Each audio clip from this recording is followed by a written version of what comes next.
বন্যপ্রাণী একটি দেশের গুরুত্বপূর্ণ প্রাকৃতিক ও অর্থনৈতিক সম্পদ। এদের রক্ষার দায়িত্ব আমাদের সকলের। বাংলাদেশ আয়তনে ছোট হলেও তুলনামূলকভাবে জীববৈচিত্র্য ভরপুর। জীববৈচিত্র্যের একটি অংশ বন্যপ্রাণী।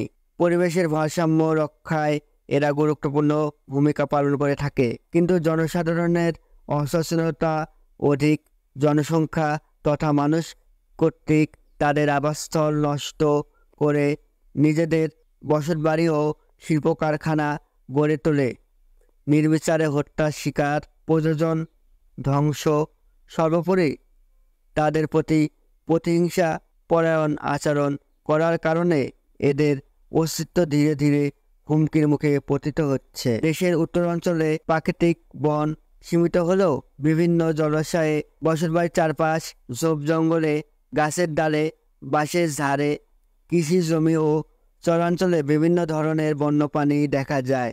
এসব বন্যপ্রাণী প্রাকৃতিক অলংকার ও পরিবেশের একটি অংশ। পরিবেশের গুরুত্বপূর্ণ অংশ এসব বন্যপ্রাণী আবাসস্থল ধ্বংস, অসাধু ব্যক্তিদের দ্বারা শিকার, পাচার ও আমাদের অদূরদর্শনতার কারণে বিলুপ্তির পথে যাচ্ছে, যা বর্তমান ও ভবিষ্যৎ প্রজন্মের জন্য ক্ষতিকর। তাই আসুন নিজেদের স্বার্থে বন্যপ্রাণীকে ভালোবাসি, সহানুভূতিশীল হই, মর্মবোধ প্রদর্শন করি ও সংরক্ষণে সহযোগিতা করি।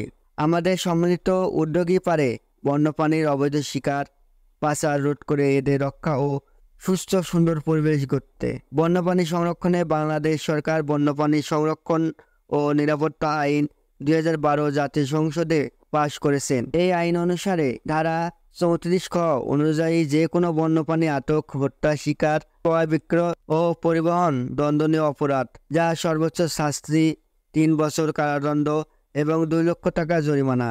ধারা 38(1) অনুযায়ী দেশীয় ও পরিযায়ী পাখি শিকার, হত্যা, আটক, ক্রয়, বিক্রয় ও পরিবহন দণ্ডনীয় অপরাধ, যার সর্বোচ্চ শাস্তি 2 বছর কারাদণ্ড এবং 2 লক্ষ টাকা জরিমানা।